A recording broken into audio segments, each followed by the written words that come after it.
por sus interesantes exposiciones. Ahora, bueno, vamos a pasar a las preguntas. Tengo 3 preguntas que son para los 2 ponentes y bueno, yo les he repartido un poco para que revisen las otras preguntas que tienen y traten de, luego les paso la palabra a cada uno y traten de responder todo eso de una forma un poco concreta, aunque es complicado con los temas que tenemos. Entonces, la primera pregunta que tengo para los 2 ponentes es: ¿cuál es la estrategia de trabajo con niños, jóvenes que han sufrido violencia? ¿Los adolescentes nacen o se hacen rebeldes? ¿Qué hacer? ¿Y cómo se generaría más la influencia del núcleo familiar adecuado ante las sociedades con dificultades del tema intrafamiliar? Entonces, doy la palabra primero a Tanguy, luego a Isabel, para que intenten hacer un resumen y responder estas preguntas. Ya. Bueno, gracias. Ya con las preguntas que había recibido, tengo la impresión que podría dar un curso de 2 horas. Y además las 3 ahí, no sé. Bueno, voy a tratar de decir algo, no sé cuánto tiempo tengo. Pero sí, pero voy a ver cómo venir y tratar de... Bueno, felizmente hay una pregunta que no es una pregunta, así que vamos a poder empezar rápidamente. Dice: la violencia como punto de partida de una historia o de toda historia. Y entonces es una afirmación, ¿no es cierto? Hay un punto de interrogación al final, como que para mí de confirmar eso, ¿no? Sería bien, es mi opinión también, que la violencia sí puede ser o es un punto de partida de alguna historia. Por supuesto, si la violencia no es punto de partida, se mantiene como traumática, pero si lo logra, yo pienso que Isabel estuvo hablando bastante bien ahora de esta dimensión de la historia familiar y cómo podemos juntar elementos para ayudar a crear una historia, pero por supuesto hay una violencia que se necesita. Y esta violencia, yo pienso, está al principio de nuestras vidas a todos.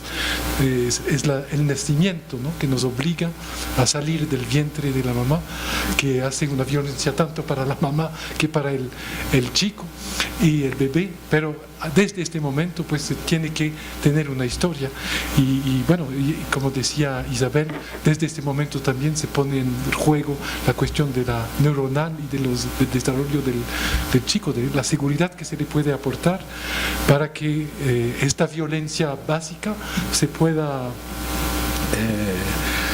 transformar en una historia. Así que eso me permite pasar a la segunda pregunta, que dice que se podría considerar que existe una violencia necesaria. No sé si la violencia es necesaria, pero de ley está parte de nuestra vida porque empezamos con esto. Y tenemos que, bueno, cuando estamos viviendo, pues, si no teníamos un poco de violencia alrededor de nosotros, yo pienso que la vida no sería tan seria. Es decir, que ahí está, seguramente lo podríamos traducir en términos psicoanalíticos como pelea entre amor y odio, pelea entre pulsión de vida, pulsión de muerte, pero todas estas cuestiones que hacen que no estamos nunca tranquilos con las pulsiones de vida que nacen a raíz del nacimiento muy particular de nosotros como seres humanos, ¿no? Pero es necesario para nuestra vida y para empujarnos a pensar y a elaborar y a crear relaciones, porque por supuesto cuando nacimos y desde esta violencia, si no hay un otro para apoyarnos un poco y para hacer que nuestro cuerpo, nuestra mente se asegure poco a poco, pues no podemos, no vamos a poder desempeñarnos y entonces tenemos esta dimensión relacional, pues es inevitable y es siempre llena de violencia.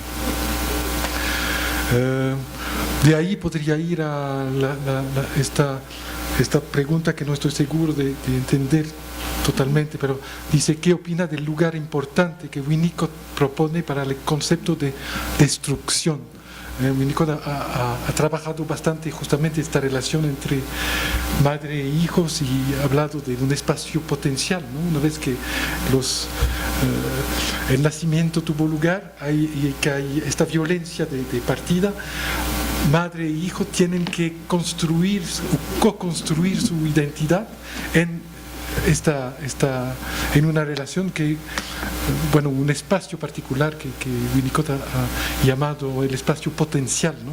Me gusta la idea de potencial porque es un espacio que no existe, sino que se tiene que crear cada vez, y como les dije anteriormente, pues esta creación necesita una destrucción cada vez, y la madre que se vuelve madre, pues la mujer que se vuelve madre tiene que ser destruida un poco como mujer, así como el padre que se vuelve, o el hombre que se vuelve padre, y también por el niño, pues hay una serie de pasos destructivos, también como decía Isabel, el momento de la adolescencia que hace que todo el paisaje familiar se transforma, se destruye, digamos, para que los padres se vuelvan abuelos, que los adolescentes se vuelvan adultos y padres, etc. Y entonces hay este empujamiento permanente entre las relaciones familiares que hace que este espacio transicional, que es un espacio de juego también, dice Winnicott,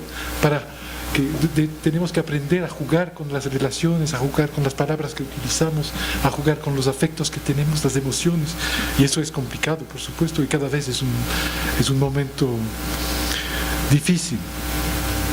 Así que bueno, eso de pronto permite responder también a la otra pregunta que dice ¿cómo explicar a la violencia desde el psicoanálisis? Bueno, los elementos que he dado de Winnicott, de todo eso, permite de pronto dar ya una idea de la manera de pensar la violencia desde el psicoanálisis, es decir, que constatar que hay un ser humano que nace y que está de pronto inmediatamente cogido por sus pulsiones, que son desde Freud un movimiento permanente, ¿no? Que nunca se va a parar, y que de aquí, desde esta violencia pulsional se tiene que elaborar algo y construir un inconsciente, un consciente, y estructurar las cosas poniendo un preconsciente entre esos, que son los elementos que nos permiten pensar, ¿no? Eso sería en pequeños rasgos, rápidos rasgos, cómo explicar la violencia desde el psicoanálisis.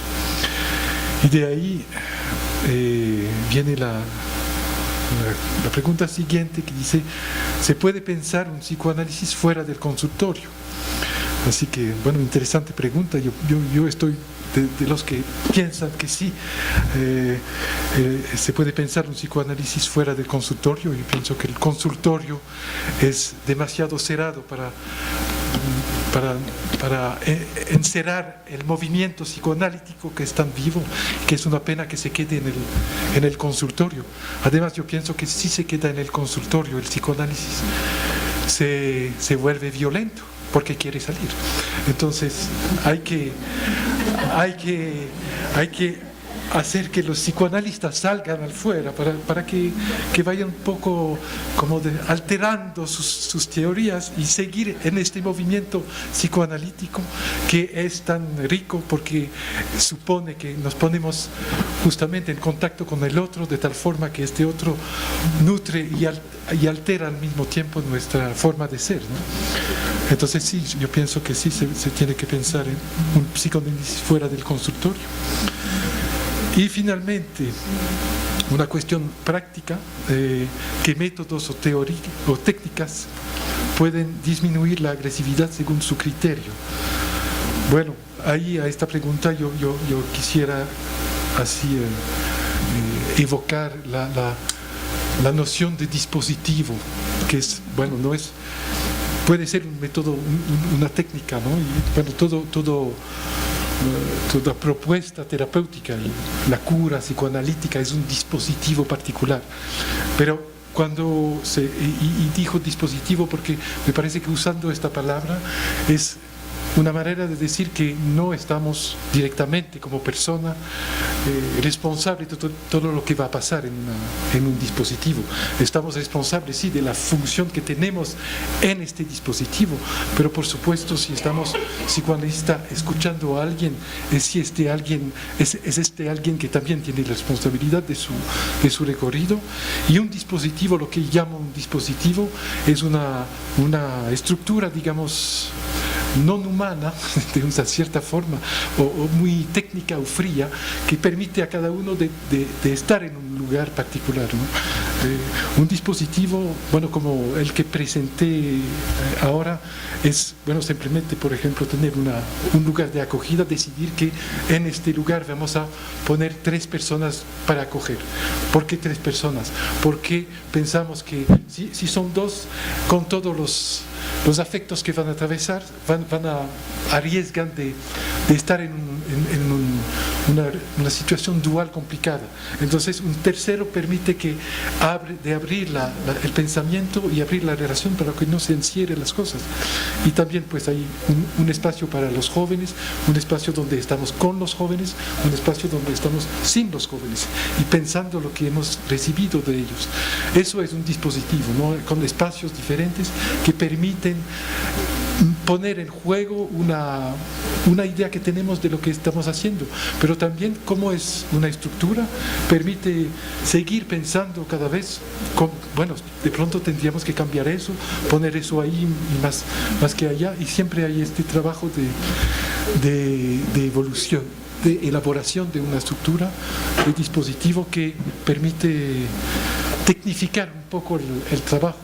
Pero se tiene que inventar, por supuesto, ¿no? Entonces no voy a decir qué métodos, pero yo pienso que con esta idea de dispositivos, esta idea de que dónde vamos a ponernos frente a jóvenes violentos y dónde les vamos a poner también para que el encuentro pueda tener lugar, y cómo vamos a trabajar esta violencia sabiendo que es una falla de elaboración, que vamos a tener que pasar por momentos difíciles y que la transferencia de la violencia se pasa por el cuerpo más que por la mente, ¿no? De cierta forma, y que vamos a tener que pasar por un lugar de acogida fuerte, corporal, físico, digamos, a un lugar de pensamiento, de reflexión, donde estamos intercambiando con otros.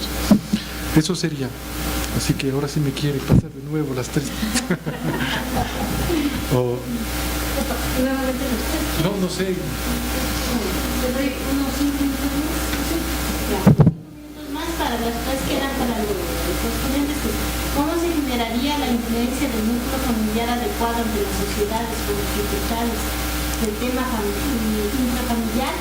Los adolescentes nacen, o sea, hacen rebeldes. ¿Qué hacer? ¿Cuál es la estrategia de trabajo con niños jóvenes que han sufrido violencia?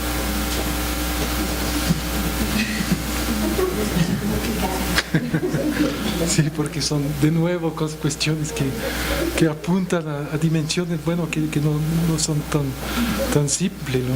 Bueno, la influencia del núcleo familiar, yo pienso que voy a dejar más a Isabel hablar de eso, porque lo habló ya muy bien, ¿no?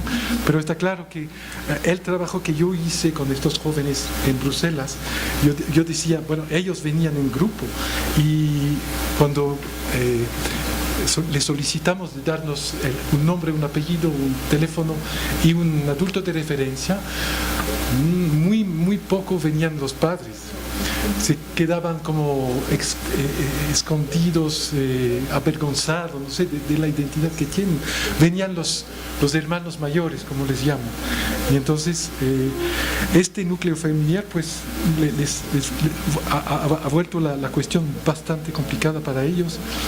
Y por supuesto, si las familias están en esta situación de escondido, de vergüenza, es porque en la sociedad misma no hemos podido acogerles lo suficientemente adecuadamente para que puedan estar en una dinámica de intercambio con los demás, incluso con los vecinos, con los profesores de escuela. Es muy complicado de llegar a ellos.